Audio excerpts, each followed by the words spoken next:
Hi friends, ಎಲ್ಲರಿಗೂ ನಮಸ್ಕಾರ. ಇವತ್ತು ನಾನು ಬಟರ್ ಕುಕ್ಕೀಸ್ ತೋರಿಸ್ತಾ ಇದ್ದೀನಿ. ಗೋಧಿ ಹಿಟ್ಟಿನಿಂದ ಬಿಸ್ಕೆಟ್ ಹೇಗೆ ಮಾಡೋದು ಅಂತ. ಕೇವಲ ಮೂರೇ ಇಂಗ್ರೀಡಿಯೆಂಟ್ಸ್ ಯೂಸ್ ಮಾಡಿರೋದು. ಬೆಣ್ಣೆ ಮತ್ತು ಗೋಧಿ ಹಿಟ್ಟು ಹಾಗೆ ಸಕ್ಕರೆ ಇಷ್ಟು ಯೂಸ್ ಮಾಡಿ ತುಂಬ ಈಸಿಯಾಗಿ ಮಾಡ್ಕೊಬೋದು. ಬನ್ನಿ ನೋಡೋಣ ಹೇಗೆ ಮಾಡೋದು ಅಂತ.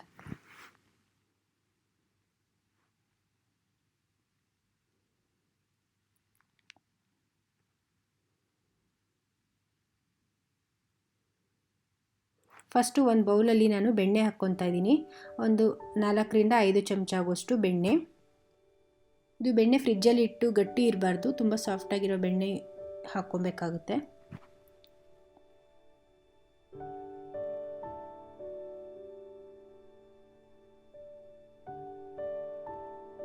ಇವಾಗ ನಾನು ವಿಸ್ಕರ್ನ ತಗೊಂಡ್ಬಿಟ್ಟು ಈ ಥರ ಚೆನ್ನಾಗಿ ಮಿಕ್ಸ್ ಮಾಡ್ಕೊತೀನಿ. ಇದನ್ನು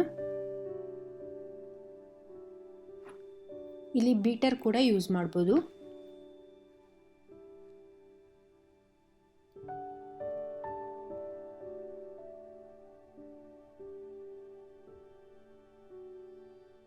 ಇವಾಗ ನಾನು 1 ಕಪ್ ಆಗುವಷ್ಟು ಪೌಡರ್ ಶುಗರ್ ಹಾಕಿದ್ದೀನಿ, ಅಂದರೆ ಸಕ್ಕರೆ ಪುಡಿ ಹಾಕಿದ್ದೀನಿ 1 ಕಪ್ ಆಗುವಷ್ಟು. ಇವಾಗಲೂ ಮತ್ತೆ ಚೆನ್ನಾಗಿ ಇದನ್ನು ಈ ಥರ ವಿಸ್ಕ್ ಮಾಡ್ಕೊಬೇಕು.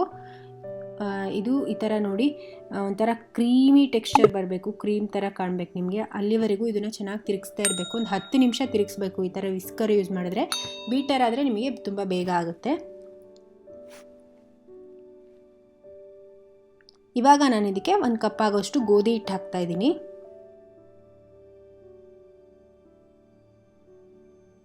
ಗೋಧಿ ಹಿಟ್ಟನ್ನ ಈ ಥರ ಜರಡಿ ಹಿಡ್ಕೊಂಡ್ಬಿಟ್ಟು ಹಾಕ್ಕೊಂಡ್ರೆ ತುಂಬ ಚೆನ್ನಾಗಿರುತ್ತೆ. ಮಿಕ್ಸ್ ಮಾಡಬೇಕಾದ್ರೆ ಈಸಿಯಾಗಿ ಮಿಕ್ಸ್ ಆಗುತ್ತೆ.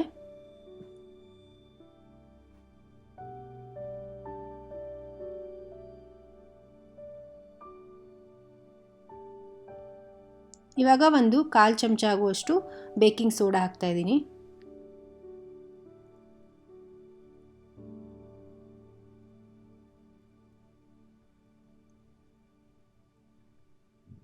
ಇದಾದಮೇಲೆ ಇವಾಗ ಎಲ್ಲದನ್ನು ಚೆನ್ನಾಗಿ ಕಲಿಸ್ಕೊಳ್ಳೋಣ.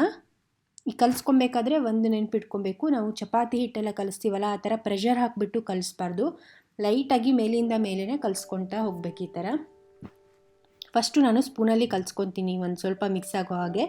ಆಮೇಲೆ ಕೈ ಯೂಸ್ ಮಾಡಿಬಿಟ್ಟು ಕಲಿಸ್ತೀನಿ.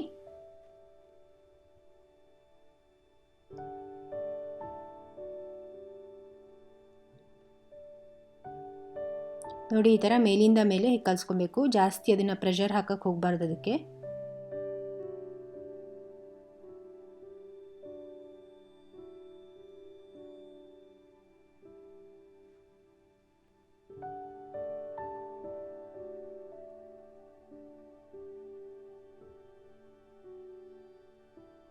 ನೋಡಿ ಇದು ಇವಾಗ ರೆಡಿಯಾಗಿದೆ.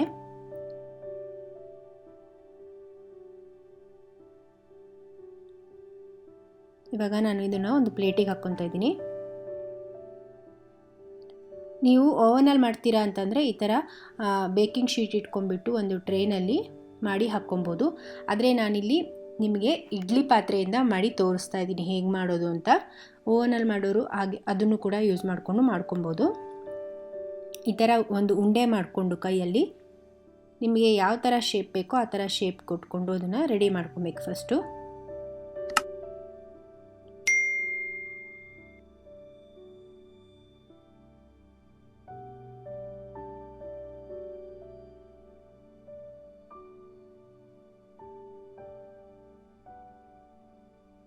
ನಾನು ಇಲ್ಲಿ ರೌಂಡಾಗಿ ಉಂಡೆ ಮಾಡ್ಕೊಂಡ್ಬಿಟ್ಟು ಅದಾದಮೇಲೆ ಸ್ವಲ್ಪ ಈ ಥರ ಅದನ್ನು ಪ್ರೆಸ್ ಮಾಡಿ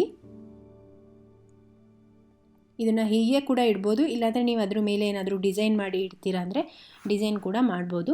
ನಾನಿಲ್ಲಿ ಯಾವ ಥರ ಮಾಡಿದ್ದೀನಿ ಅಂದರೆ ಈ ಥರ ಸ್ಪೂನ್ ತಗೊಂಡ್ಬಿಟ್ಟು ಅದನ್ನು ಲೈಟಾಗಿ ಈ ಥರ ಪ್ರೆಸ್ ಮಾಡಿದ್ದೀನಿ. ಆವಾಗ ಅಲ್ಲಿ ಗೆರೆಗಳು ಬೀಳುತ್ತೆ, ಆವಾಗ ಒಂಥರ ಬಿಸ್ಕೆಟ್ ಥರ ಕಾಣುತ್ತೆ ಅಂತ ಈ ಥರ ಯೂಸ್ ಮಾಡಿದ್ದೀನಿ. ನೀವು ಬೇರೆ ಥರ ಡಿಸೈನು ಏನಾದರೂ ಮಾಡೋದಿದ್ರು ಮಾಡ್ಕೊಬೋದು, ಇಲ್ಲ ಹಾಗೆ ಕೂಡ ಇಡ್ಬೋದು. ನೋಡಿ ಈ ಥರ ಒಂದೊಂದೇ ಮಾಡ್ಕೊತ ಅಷ್ಟೂ ಮಾಡಿ ರೆಡಿ ಮಾಡ್ಕೊತೀನಿ.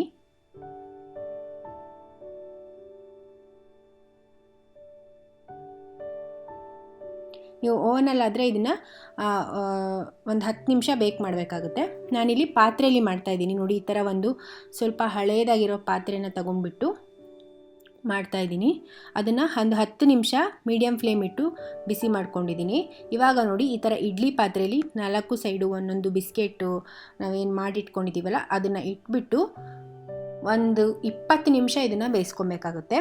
ಲೋ ಫ್ಲೇಮಲ್ಲಿ ಇಟ್ಬಿಟ್ಟು ಫಸ್ಟು ನಾನು ಒಂದು 10-15 ನಿಮಿಷ ಇದನ್ನು ಬಿಸಿ ಮಾಡ್ಕೊಂಡಿದ್ದೀನಿ. ಪಾತ್ರೆ ಈ ಥರ ಮುಚ್ಚಿಬಿಟ್ಟು ಖಾಲಿ ಪಾತ್ರೆ ಇಟ್ಬಿಟ್ಟು ಅದಾದಮೇಲೆ ನಾನು ಒಂದು 20 ನಿಮಿಷ ಬೇಯಿಸಿದ್ದೀನಿ. ಈ ಥರ ನೋಡಿ ನೋಡಿದರೆ ಗಟ್ಟಿಯಾಗಿರುತ್ತೆ, ನಿಮಗೆ ಗೊತ್ತಾಗುತ್ತೆ ಬೆಂದಿದೆಯೋ ಇಲ್ಲೋ ಅಂತ. ಇದಿವಾಗ ಬೆಂದಿದೆ. ಇಷ್ಟೇ, ಇದು ತುಂಬ ಈಸಿ ಆ್ಯಂಡ್ ಸಿಂಪಲ್ಲು. ಇವಾಗ ನಾನು ಈ ಥರ ಗ್ರಿಲ್ಲಲ್ಲಿ ಇದನ್ನು ಇಟ್ಬಿಟ್ಟು ತಣ್ಣಗಾಗೋಕ್ಕೆ ಬಿಡ್ತಾಯಿದ್ದೀನಿ. ಇದು ತುಂಬ ಫುಲ್ಲು ಕಂಪ್ಲೀಟಾಗಿ ತಣ್ಣಗಾಗಬೇಕು. ಅದಾದಮೇಲೆ ನಿಮಗೆ ಅದು ಬಿಸ್ಕೆಟ್ದು ಹದ ಎಲ್ಲ ಗೊತ್ತಾಗೋದು. ನೋಡಿ ಎಷ್ಟು ಚೆನ್ನಾಗಿ ಬಂದಿದೆ ಅಂತ. ಬಿಸ್ಕೆಟು ಕಲರ್ ಕೂಡ ತುಂಬ ಚೆನ್ನಾಗಿ ಬಂದಿದೆ, ಹಾಗೆ ಟೇಸ್ಟ್ ಕೂಡ ತುಂಬ ಚೆನ್ನಾಗಿ ಬರುತ್ತೆ. ಇದು ಖಂಡಿತ ನೀವೆಲ್ಲ ಮನೇಲಿ ಟ್ರೈ ಮಾಡಿ. ತುಂಬ ಈಸಿ ಕೂಡ. ಇಡ್ಲಿ ಪಾತ್ರೆಯಲ್ಲಿ ಆರಾಮಾಗಿ ಮಾಡ್ಕೊಬೋದು. ಇಡ್ಲಿ ಪಾತ್ರೆ ಎಲ್ಲರ ಮನೇಲೂ ಇರುತ್ತೆ, ಆರಾಮಾಗಿ ನೀವು ಈಸಿಯಾಗಿ ಟ್ರೈ ಮಾಡ್ಬೋದು. ನಿಮಗೆಲ್ಲ ಈ ವಿಡಿಯೋ ಇಷ್ಟ ಆಗಿದ್ದರೆ ಒಂದು ಲೈಕ್ ಮಾಡಿ, ಹಾಗೆ ನಿಮ್ಮ ಫ್ರೆಂಡ್ಸ್ ಜೊತೆಗೆ ಶೇರ್ ಮಾಡಿ. ಯಾರೆಲ್ಲ ಹೊಸದಾಗಿ ನನ್ನ ಚಾನಲ್ ನೋಡ್ತಿದ್ರು ನನ್ನ ಚಾನಲ್ಗೆ ಸಬ್ಸ್ಕ್ರೈಬ್ ಆಗೋದನ್ನು ಮರಿಬೇಡಿ. ಹಾಗೆ ಪಕ್ಕದಲ್ಲಿ ಬೆಲ್ ಐಕಾನ್ ಕೂಡ ಇದೆ, ಅದನ್ನು ಕೂಡ ಕ್ಲಿಕ್ ಮಾಡಿ. ನಾನು ಮುಂದೆ ಯಾವುದೇ ರೆಸಿಪಿ ಹಾಕಿದ್ರು ನಿಮಗೆ ನೋಟಿಫಿಕೇಷನ್ ಈಸಿಯಾಗಿ ಬರುತ್ತೆ, ನೀವು ತಕ್ಷಣ ನೋಡ್ಕೊಬೋದು. ನಾನು ಮತ್ತೆ ಇನ್ನೊಂದು ಹೊಸ ರೆಸಿಪಿಯೊಂದಿಗೆ ಸಿಗ್ತೀನಿ. ಅಲ್ಲಿವರೆಗೆ ಬಾಯ್, ಟೇಕ್ ಕೇರ್.